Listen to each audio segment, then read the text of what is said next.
Habang nagkakaedad ako at talaga naman nagiging conscious na ako sa mga kinakain ko. Pero alam niyo naman, Pilipino tayo. Kaya naman, rice is life talaga.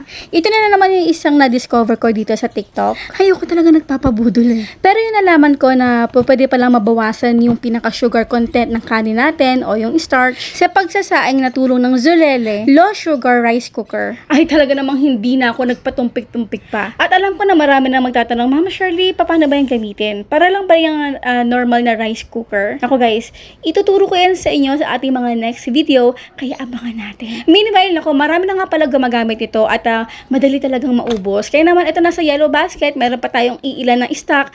Kaya naman, i-click nyo na. Kasi talaga naman tayo talaga ang magbe-benefit nito. Again, abangan nyo yung ating mga susunod na video kung paano ito gamitin at tignan nyo yung ating kanin. Diba? Napakabuhaghag.